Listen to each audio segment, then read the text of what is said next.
Before this video starts, I thought I'd give you guys a quick update on something. For those of you who have watched my Revenge of the Flying Dutchman video, you would know that I have 3 copies of Revenge of the Flying Dutchman. 2 for the PS2, and then 1 for the GameCube that I used to record that video. Well, you can update that to 5. I found the GameCube version at a pawn shop for fairly cheap with the case and everything, and I found the Game Boy Advance version at a game shop just out of town. And because I memed about having all the copies, I just had to have them. I know I have a problem. Shut up. So besides my Final Fantasy ranking that somehow blew up in the first week, first of all, thank you guys so much for all the support on that. It was really awesome to see that blow up within the first week. But before that video, the most viewed video on my channel was the video of me re-digging up my childhood game, which was SpongeBob SquarePants Revenge of the Flying Dutchman, and replaying it from start to finish to see if I still enjoyed it. One of the most infamous rumors about that game was that the company, Big Sky Interactive, that created it was shut down due to it being such a bad game. But because of a YouTuber named Who Needs Normal, he actually dug deep into what actually happened to Big Sky Interactive. We see that the real reason why they got shut down was because they were blacklisted and basically royally screwed by THQ. Not that I'm bitter or anything. But while watching said video, I came across another piece of information that I just had to investigate. You see, Revenge of the Flying Dutchman wasn't the only game these guys made. Alongside of it, there came another game. A game about our favorite boy genius from Nickelodeon. We're talking about Jimmy Neutron, Boy Genius. Now, I don't know about you, but I loved Jimmy Neutron as a kid. I loved the TV show, as well as I really loved the movie. I even tried going as him for Halloween, and begged my parents for a jetpack, not knowing that they didn't exist yet. But I never played any Jimmy Neutron games when I was a kid. The only Jimmy Neutron game that I played as a kid was Attack of the Twonkies, which I absolutely loved. This was a fantastic game. Exploring Retroville and finding parts to create awesome inventions was so much fun. But that was the only Jimmy Neutron game that I ever played, and that is unacceptable. So of course, me being the person who defended Revenge of the Flying Dutchman, I got curious. So I decided to go on Amazon and disobey my girlfriend's rule of me not allowed to buy anything until after Christmas, which I'm definitely still paying for. And I bought the GameCube version of Jimmy Neutron, Boy Genius by Big Sky Interactive. I want to see if this has just as much love put into it as Revenge of the Flying Dutchman did. But, of course, I can't do this alone. I needed someone to explore this with me. So, of course, I had to get Micah. He had so much fun filming the Revenge of the Flying Dutchman video with me, as well as is a big fan of Big Sky Interactive. I knew he was the perfect man for the job. Alright, I totally didn't just break into Micah's house, but hey, you know what? Whatever. Sounds like he's in the bathroom. Hey buddy, you wanna be in a video? Well, that was rude. I could've taken a no. So that did not go as planned. Okay, so clearly Micah is not gonna work out. The thing is, he knows too much. He expects it. So what I need is someone who hasn't watched the previous video. Someone who wouldn't expect it. Someone who would just jump and do whatever you want. But who could I find to do that? Hey Justin, what's up? What's up, buddy? I think I found our sucker. So, I decided to go for plan B. Hey Jonah, how's it going, buddy? Oh, pretty good, pretty good. Okay, listen. So, Micah said he's feeling sick today, and I need someone to do a video with me. Do you want to do a video with me today? I thought Micah was feeling just fine though. I saw him this morning. I said, Micah's feeling sick today. Do you want to do a video with me today? Well, but last time Micah did a video with you, it didn't turn out so well for him. Oh, no. It's gonna be fine. It's gonna be nothing like that. Come on, go get your stuff. Let's go do a video today. Oh, okay. All right, awesome. Sweet. Awesome. All right, let's go do this. With Jonah never seeing one of my videos and never watching my channel, I knew this was gonna be the perfect plan. What kind of video are we filming? Oh, just don't worry about it, Jonah. Oh. It's okay. Okay, well, where are we going? I don't know where we are. Just back to the apartment. Just don't Wait, but don't worry about it. Wait, but the apartment's where Micah did his thing. I told you, Jonah. Jonah, I told you it's gonna be nothing like that, okay? Just shut the fuck up. Oh. And just do something with me today, okay? I want to hang out with my friend. I want to hang out with my bro. Definitely not my sucker. I want to hang out with my friend. What was that about a sucker? Don't worry I about want it. a sucker. Jonah, don't worry about it, okay? I'll get you a sucker later. Let's just go film today, okay? Oh, okay. Okay, good. Can we stop at Big Five? Fuck no! We finally made it back to the apartment, and he was still totally clueless. All right, Jonah, are you ready? Yeah. Ready to do this? All right, sweet. Hell yeah. Here we go. This is gonna be great. Isn't that the same setup for Micah's stuff? Get in the room, Jonah. No. No, Jonah, get in the damn room! And so, with a few persuasive words and minor threats to his well-being, he decided to sit down and explore this game with me. I wanted to get myself prepared for what I was about to experience. So, just like always, I decided to look up IGN reviews. And I found nothing. No joke. There was a message about doing a review, but that never happened. The only solid review that I could find of this game was a Metacritic score of 42, where they gave Revenge a 62. So I took that as a warning. But it was too late. I was already this deep. It was time to figure out what this game was all about. Before we start, we're just gonna make something clear. I'm going to keep it as spoiler-free for the story as possible. I'm gonna be going level by level, explaining the level designs and the different mechanics of the game. Those are the only spoilers that I'm really gonna have in this video. I'm also gonna be comparing this game to Revenge of the Flying Dutchman a lot. Comparing this game to another game in this day and age, I consider unfair. Since both games were released in the same year as well as the same company, and they're basically the same genre, I believe that is fair grounds to compare the two. The biggest point in this video is to see if Jimmy Neutron Boy Genius has the same charm and love put into it as Revenge of the Flying Dutchman did for me as a kid. It's going to be difficult because of the games that I play nowadays, but I'm going to do my best to try to bring out the inner child that was within me when I was first playing through Revenge of the Flying Dutchman. Also, just like the last video, I have posted the stock footage from this video of Jonah and I playing the entire game on OperationGamer Live for anyone who is interested. There's going to be some jump cuts this time around for reasons that you will find out. But with that out of the way, let's jump right into Jimmy Neutron Boy Genius by Big Sky Interactive, the only other game that they had produced. Yes, so we are playing Jimmy Neutron Boy Genius for the GameCube. Now, what's significant about this that Jonah doesn't know, this was the only other game made by the people that made Revenge of the Flying Dutchman. Oh, shit. That's why I didn't want to tell you. So They've only made these two games? They only made these two games, yes. Oh. If you would have watched the video, no. So basically, I'm not mad at you. Shut up.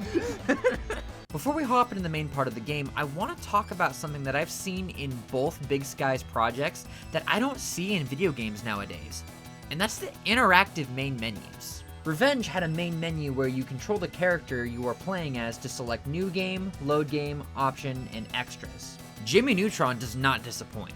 Right when you jump in, you have a fully interactive main menu. There's play game, secret files, options, and save and load game. Pay attention to this. This is going to be important later. The last two are pretty self-explanatory, but Secret Files is basically the extras menu where you watch movies, view the credits, and see the character models that make me uncomfortable. Let me talk about the graphics. For being an older game, I don't mind the graphics. This engine works well. The character models, on the other hand, look almost identical to the characters in the show, except for their faces. Look, I know I gave the models in SpongeBob a pass, but look at Jimmy's face. It looks deader than both of our souls combined. SpongeBob can kind of get away with it because they're sea creatures. Their faces are supposed to look unnatural and like they're always on crack. So human faces need a little more work in order for it to look natural. For older games, I try not to let character models or anything like that ruin an experience for me because, you know, it's older graphics, like they're always gonna look wonky, but at least they don't look like the PC versions of Jimmy Neutron Boy Genius. Long live Sock Puppet Sheen. But the models are basically almost identical to they are on the show, so I'm not gonna let that bug me. Now for the play game option, you realize it's a level selector. This game is supposed to tell you a story from start to finish, but it has a level selector. Full disclosure, I hate this. I feel like this breaks the game's immersion up way too much. Only time I give a level selector a pass is if the levels aren't supposed to link up, like Crash Bandicoot, where they are completely separate levels instead of levels trying to tell the story back to back. I'm not kidding when I say that this kind of killed my immersion while we were playing the game. It felt choppy. Revenge had a main hub world where the levels were interconnected, but this was also a level where scenes and events occurred in the main hub world, whereas this has no place in the story at all, and it was just used for a level select. I love the interactive main menus as long as it's done right. I loved the outside part, but this just kinda kills the immersion, I'll be honest with you. Especially with every single time you beat a level, you go back to the main menu and have to keep re-entering the play game area. That just kind of killed it for me. But this wasn't done without a purpose, and I'm gonna kind of go over it a little more later in the video, but for now, let's just jump right into level 1, which is Retroland. You're right. Wait, what? Or maybe like there's different worlds and you're picking a world. Well, little Jimmy made it after all. Retroland starts with Nick telling you to collect 6 prizes in the park. Now, I know I said I'm not going to spoil the story for you guys, but that's because there barely is one. Unlike Revenge, where there's a whole couple cutscenes explaining what's going on, there's nothing like that here. You're just thrown in without a clue of what's going on. This just breaks the pacing even more in my opinion. It really just seems like it's a level by level game where the story was an afterthought. Like you had to see the movie in order to know what's going on. Like there's a little bit of a story, but it's not told very well, if that makes sense. But I'm getting slightly ahead of myself. This is supposed to act as your tutorial level where you learn all the basic controls of the game, except it doesn't do any of that. You run around the park collecting particles and talking to your friends to access each part of the park, but there are no signs or help messages to tell you the basic controls. Look, I'm not one of those people who needs a guide for everything, except sometimes I think I am. But at least tell me the basic controls on how to play your game. We literally ran around for 5 minutes just to learn how to talk to people. Also, because of the lack of direction, we had to look up a guide for the first level. The first level. There was no signs, there were no button prompts, there was nothing. And we had to look up a guide. It's kinda sad. We didn't realize that you could use Goddard as a vehicle until Jonah guessed it. How do I use you as a pogo stick? Maybe kicker. Okay. Fuck you, Jonah. But thank you. This man is a god. There are also useless rocket ship minigames that we thought were mandatory, but controls like ass, totally optional, and is straight up unfair sometimes. Like, do we have to like survive a certain amount? I don't know, but as soon as Do we have to wipe out enemies? I mean, as soon as I fucking... God. Fucking damn it. Dude, fuck that shit. What the hell? I won't talk about every part of the level in detail, but this isn't the strongest tutorial level I've seen. I think it's a clever concept, but it's poorly executed. Revenge had yellow text on the screen as their tutorial. Some can argue that it does it a little too much, but in here it expects you to figure out everything. At least give me NPC dialogue or something that tells me that I can kick my dog and turn it into a scooter. Is that how it works in real life?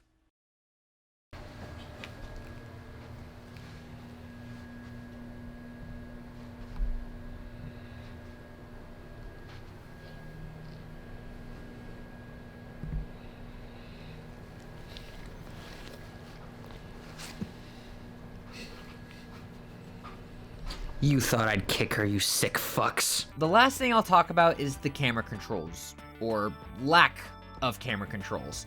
It's constantly at a fixed camera angle. Most of it doesn't bug me. It's the parts where it looks like it should be designed with camera controls is where it bugs me the most. Like the genie level in the park. It looks like you can rotate the camera and could even help you out in most cases, but no. I don't mind fixed cameras if it's done right.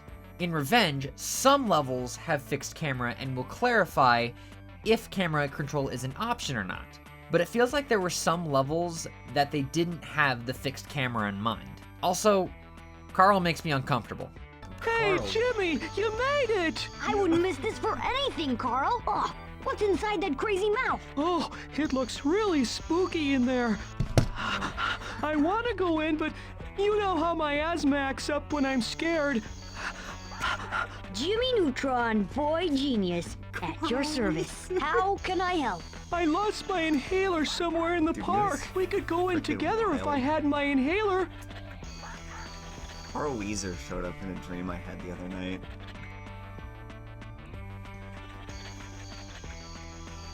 Jonah? What? You know what's even crazier? I was Carl Weezer for a little while in my dream. Jonah? What? Concern me. Did you have any luck As well as Jonah concerns me. But at the end of the day, it was basically a tutorial level without the tutorial. I felt like a lot more could have been done with this section in terms of teaching you how to play the game instead of running around for a half an hour wondering how to talk to your friends. It does have many sections where you collect power-ups and learn how to use those, but it still has a distinct lack of direction when it comes to teaching you the basic controls. But now that I've gotten all the gameplay stuff out of the way, let's see how it affects the rest of the game in Level 2, The Neighborhood.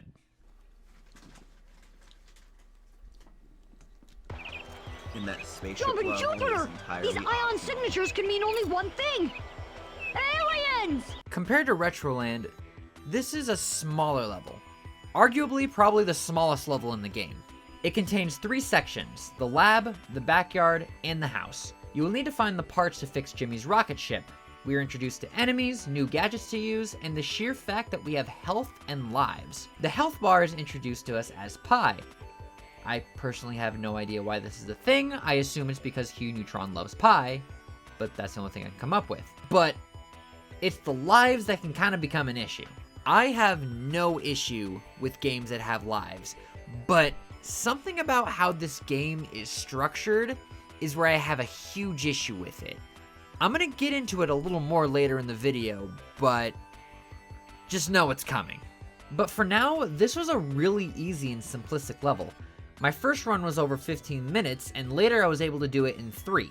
Basic and easy enemies to beat, barely any collectibles, and Carl getting set on fire.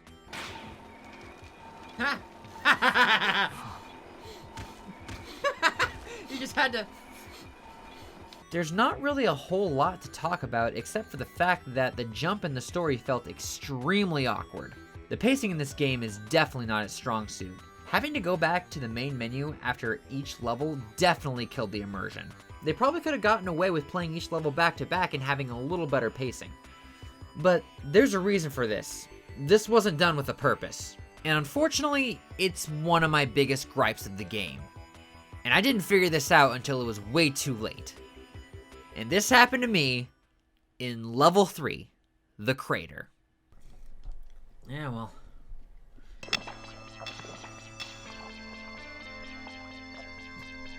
Oh no! The aliens must have scared away the other kids! Skipping a bunch of the important story content that was never there, we land in a crater and the kids get scared off by the aliens. So, we have to go find them. Already I have to say, the game's soundtrack is a plus. It's nothing groundbreaking or anything, but I have to say that the theme for this level is pretty good. That doesn't excuse the major bullshit that happened to me during this level. I made the discovery of what happens when you run out of lives. When you lose your final life, you get a game over and are sent back to the main menu screen. But that's not the worst part. And I'm just gonna let the tape roll. We're gonna go back to them. Oh, Yep. Fuck. We have to do it all again, probably.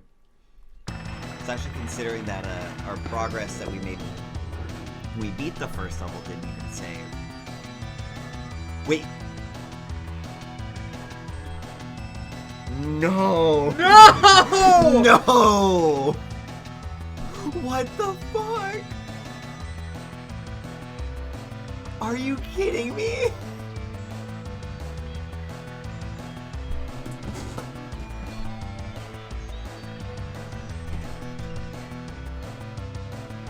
Yo, Justin, you okay?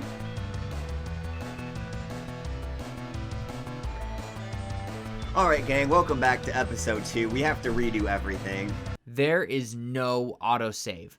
It doesn't save your progress. If you forget to save in between levels, you have to start all over.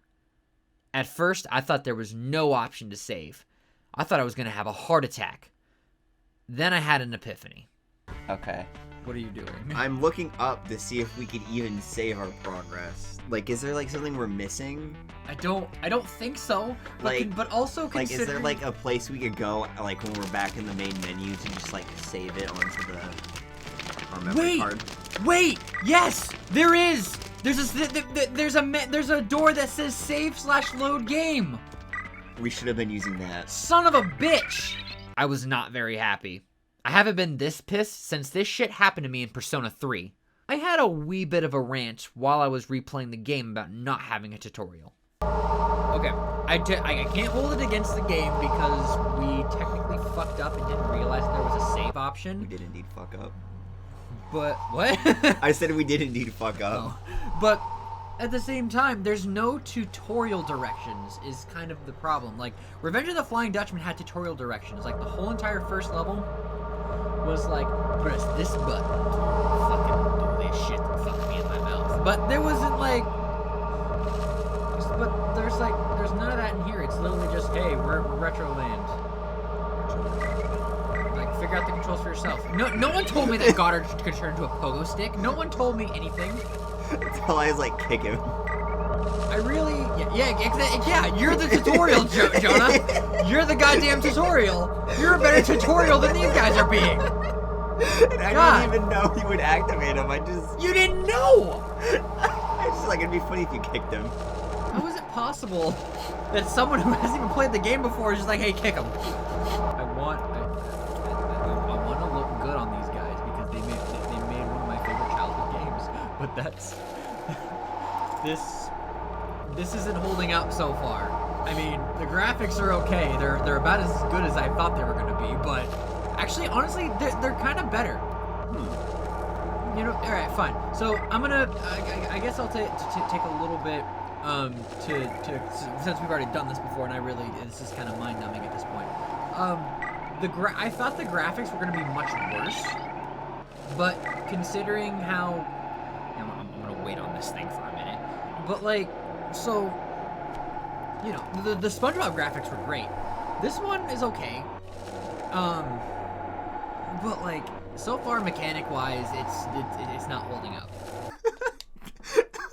Hey, look at that.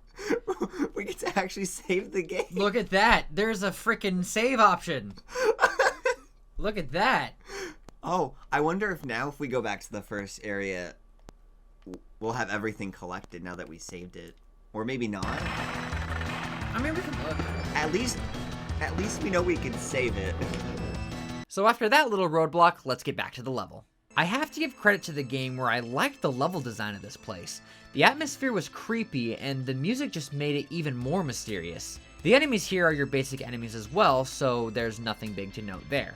The platforming ramped up a little, and there were some points where it felt a little unfair, but overall, this level wasn't too bad once you got the hang of it. We did get a little lost in what we were supposed to do for some objectives, so we did have to look some stuff up, but that's just user error. But I will say that I do find it annoying that some things, like the enemies and important items, don't reset when you die. There's a part where you have to kill some worms, then feed it to a giant worm in order to escape the level. I wasn't aware of this, so I just threw these fucks into the Green River, where if I touch it, I die. Once I understood my objective, I was worried that I had to reset my game. Until... Oh, thank God. Oh, let's Thank fucking God. go! Let's fucking Thank go! God. You're about to fucking die, bitch! You're about to fucking die! Get them bloated guts.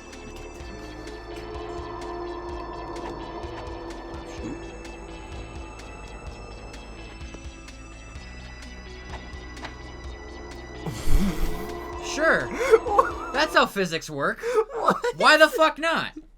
Also, we had to find Carl's glasses from an alien. My dumbass walked past it not once, but twice. This is why you shouldn't allow me to play video games. But overall, this level wasn't that bad. I liked the design, it had decent objectives, and it had an awesome soundtrack to go with it. The only really bad thing about that experience was it was our fault that we didn't save. But that's not the level's fault. That's just our dumbasses forgetting how to fucking play video games. But honestly, this was probably my favorite level in the game looking back on it. Probably one of the best levels in the game. So things were looking up. Until I hit the most stressful level in the game. Level 4. The facility. Are you still picking up the ion trail, Goddard? Then we must be getting closer to finding those aliens. This is where the game starts to become more linear instead of having its semi-open world mechanic. You start off with a sliding section with Goddard. This mechanic has shown up in previous levels, but I haven't mentioned them until now because it hasn't become an issue. The controls aren't too bad, but it can be tricky at times. But with it being more linear means completionists like myself tend to lose their minds because there are collectibles on this track. If you're going for 100% completion and you miss one, you have to start all over. Luckily, for this level at least, this was not my least favorite slide in the game. This one wasn't as bad as ones to come later, but it was still annoying that one time that I died and had to restart. Unfortunately, this is the longest level in the game. I guess Retroland could be considered longer, but there's no way to actually get a game over, so I don't count it. But this is the point of the game where you really see the flaws of this game shine. This is one of those levels that could really benefit from camera control. Collectibles are hidden, as well as 3D environments basically taunt you as you desperately try to look around. There's not that many collectibles either, so the level basically tricks you into thinking that it's not that long of a level, but it continues to go on and on. In your head, you have no idea if you're on track with all your collectibles, and you are stressing out because you don't want to die and have to start this all over. But it also doesn't help when the minecart that's supposed to send you to the next part of the level bugs out on you twice, causing you to lose 2 of your lives. That'd be nuts. We're missing a lot.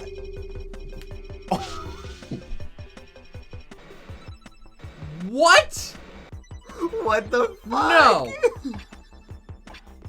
I call bullshit. That is absolute bullshit. No. What the fuck?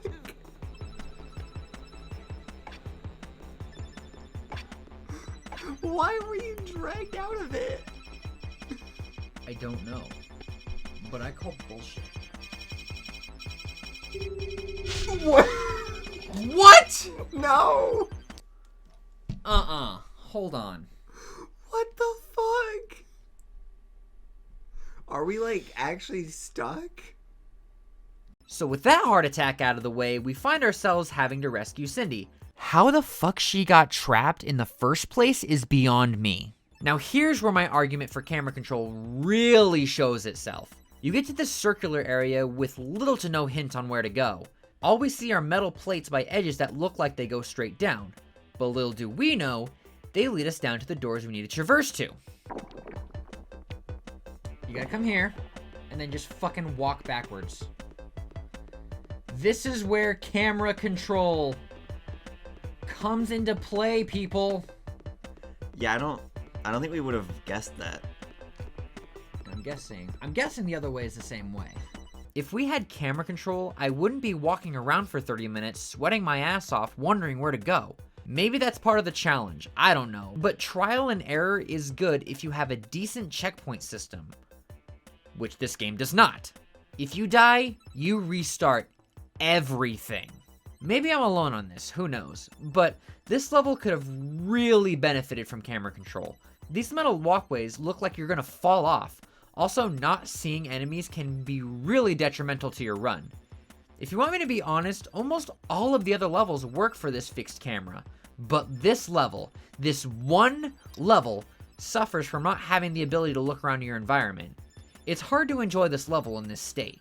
But even though I had a lot of these complaints, I don't consider this the worst part of the game. I'd say it suffers from underutilization of resources more than anything. If they utilized their resources a little bit more, I feel like this level could have been way more enjoyable. The worst part of the experience for me will come much later down the line. But for now, let's move on to level 5, the city.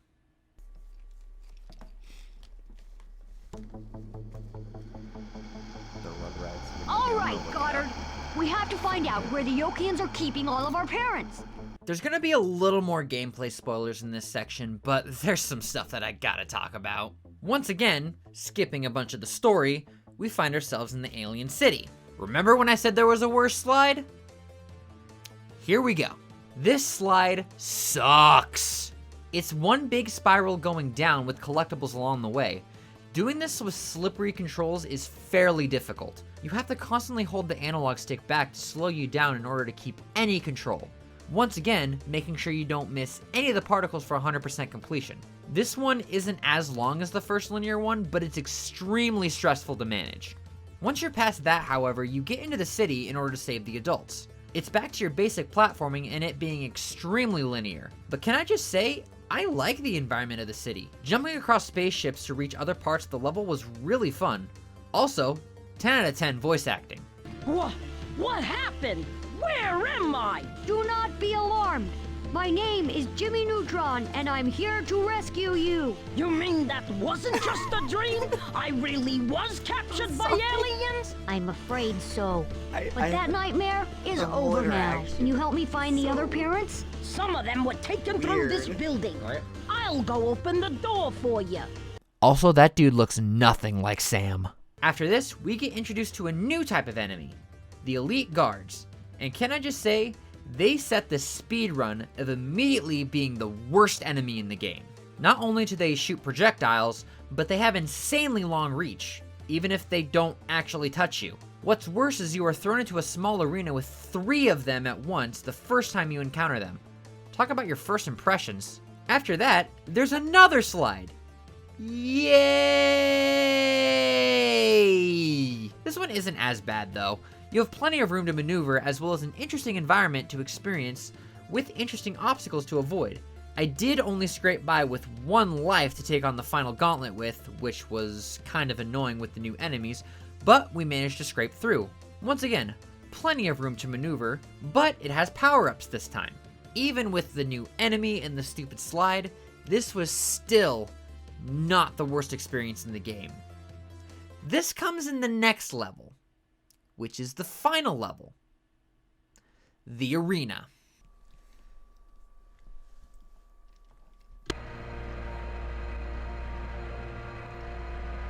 What are you doing in here? We have a world to save! This is it, the final stretch. The first part was no problem. Just get to the top and watch Carl's mom turn into Usain Bolt before our very eyes. Afterwards, we get to the actual arena, where we must defeat all the enemies, including the elite guards. But watch out for the chicken.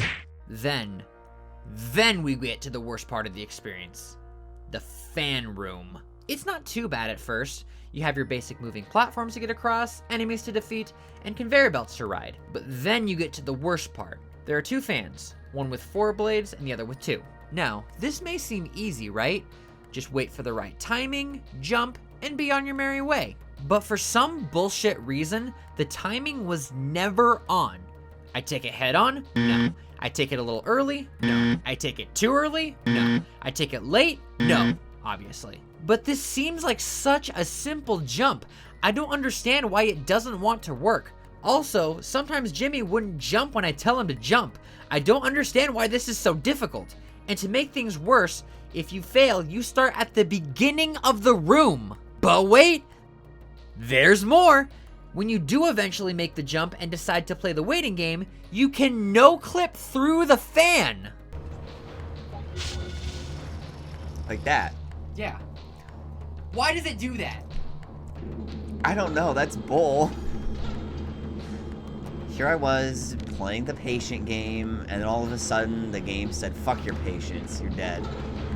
It was single-handedly the most frustrating part of the experience. I'm not joking when I said it took us over an hour before we gave up. Yes, we gave up. After trying countless of times, switching players and restarting the entire level multiple times on end, and getting extremely close at times, we gave up. The last attempt, we actually made it, but we were sacrificed to the chicken gods. Also, I fell a few times, but who's counting? But our brains were mush. We were done. So, we just gave up. Then returned a couple weeks later and beat it on our first try.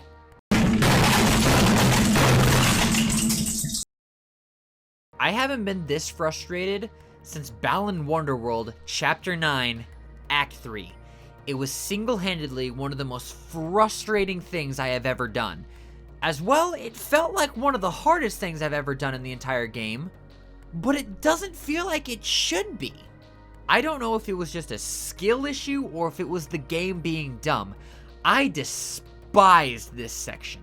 But we take down the chicken god, kill the final boss, and that is Jimmy Neutron, Boy Genius for the GameCube. I feel like a bunch of the negativity that I have towards this game was mostly just from the final part. So, we're going to take a step back and just look at the game as a whole. I wouldn't necessarily call this game a bad game because, like Revenge, most of what they were trying to do worked. I would call this game unfinished or underutilized. This game is lacking in the story department while also having pacing issues. The controls, for the most part, were good but can benefit from camera controls. And there were a few bugs that were needing to be fixed, such as the minecart and the fan. I would call Revenge of the Flying Dutchman underutilized, but not unfinished. The story was told the whole way through without any awkward jumps in the story, but there were definitely a bunch of things that could have been improved or expanded upon, mostly talking about the last half of the game. It's hard to review a 20-year-old game because you gotta look at it from the perspective of what it was like back in its time. I didn't give Revenge of the Flying Dutchman a score because I felt like I was extremely biased towards the game. But if I were to give this game a score, it would probably be like a 5 out of 10. I think they had some good ideas going for it, but it felt like a lot of the love was definitely put somewhere else. And that brings us back to Revenge of the Flying Dutchman. I definitely feel as more love was put into SpongeBob, considering it had an original story, 3D semi-open world level design, and all the original voice actors. Whereas you look at Jimmy Neutron with its level-by-level design, story that requires you to watch a movie, and almost all of the original voice actors. I want to go in, but you know how my asthma acts up when I'm scared. Obviously, I can't use the mindset of me as a kid playing this game because I never did play it as a kid. But with me as an adult, with a lot more game experience, as well as a much keener eye, I can say without a doubt and without bias, Revenge of the Flying Dutchman should be considered the better game of the two. Both games have flaws, don't get me wrong, but I feel like Revenge of the Flying Dutchman was a little more finished and worked with a lot more than what Jimmy Neutron had to work with. I'm not saying that I regret my time with the Jimmy Neutron game at all. In fact, I really am happy that I was able to play the other game that Big Sky created before they eventually went under. For being one of the first Jimmy Neutron games to release for consoles, I think it was a great stepping stone for future games down the line. Now, before I sign off, I guess I should answer the question of, would I have wanted to see more from Big Sky Interactive? The answer is yes. I consider both of these games to be stepping stones in the right direction for better games to come. Regardless if other games took inspiration from these titles or not, these were definitely good starting points. Everyone's first projects are going to have flaws, regardless of how perfect you are. It's a shame that these guys didn't get to experience bigger and better things in the future. But the biggest thing to take away from these guys is the dedication to these projects. While going bankrupt, they had to decide if they were going to quit or finish the game. But they chose the latter, and I'm happy they did, or this video wouldn't exist, or I wouldn't have gotten very much into video games in the first place.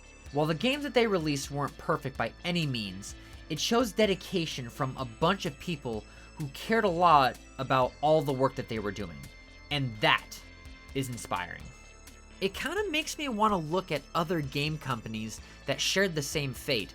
Maybe that'll be a video series. If you guys want that, let me know, and let me know in the comments below what video game companies you guys want me to take a look into. But for now, all I'll say is thank you, Big Sky, for giving me and many others a childhood that they will never forget, no matter which game they swung. I wish I could have seen your future projects, but for now, I'll just take your 2 trophies that you did make, and they will stay on my game shelf for as long as I live. No matter which game I think is the better game, we can just take inspiration from Big Sky, knowing that they went down fighting. So, I guess that just comes down to the question. Which game did you think was better? Let me know in the comments below. But I just wanted to show you like a good comparison between 2 games from developers. Like clearly, more love was put into SpongeBob than the Jimmy Neutron game was. Oh yeah. I haven't really looked up a whole lot of reviews for the Jimmy Neutron game, but like clearly we see where the more love is. Yeah, right? yeah. Cool. What's it look for? Good. So you love the SpongeBob game, right? You You love the game, don't you? I mean, so far from what I've seen, it looks like I could have a good time with it. Listen here, you little shit. This will be your favorite game ever. I swear to God, if this isn't your favorite game by the end of the day, I'm going to hunt you down and I'm going to kill you. But I really like the new Pokemon game that just came I don't care what you think. This is better than Pokemon. Do you understand me? I mean, Do we have an understanding, Jonah? This is your new favorite game. You are gonna go out, you're gonna buy me and you about 10 copies each, and we're gonna keep playing. Do you understand me? isn't 10 copies a bit excessive? Shut up! I kind of need the money. Hey! What did I say? We're gonna buy 10 copies. Good. Good. Don't worry. I just okay. The bomb is discharged. It's okay. He said there was no bomb. Did you lie to me? Motherfucker! But with that being said, that's going to be the end of the video. Thank you guys so much for watching this video. Be sure to like, comment, and subscribe. Do what you guys do in that YouTube. Follow me on Twitter at OperationGamer1. All that cool stuff. I really like making these kinds of videos. Looking into companies, just revisiting my childhood. Just seeing where I came from is so much fun. And I cannot wait to make more videos like this in the future. I've already been told to make more SpongeBob content, and I don't have a whole lot of SpongeBob games, but I do have Creature from the Krusty Krab, SpongeBob the Movie, and Battle for Bikini Bottom. Or, if you guys want me to play a Jimmy Neutron game, I have Attack of the Twonkies. If any of these 4 games you guys want to see in a video, or if you guys want it to be one of the next videos down the line, please let me know in the comments below. I know this isn't a very Christmassy video for December, but I thought bringing joy to where I came from was, I guess, part of the Christmas spirit or something like that. So yeah, I'll be making another video talking about, you know, New Year's and Christmas and all that. But I really hope you guys have a Merry Christmas. Thank you guys so much for watching. I appreciate you guys stopping by, and I will see you guys next time.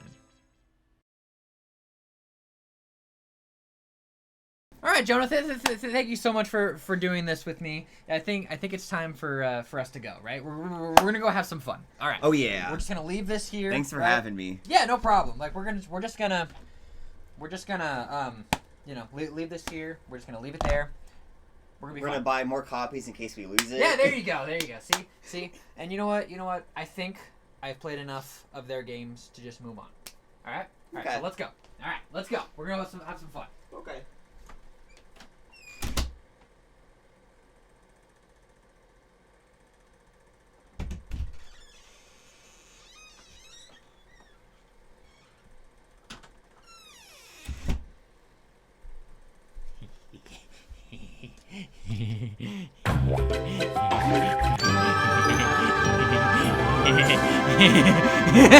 Ha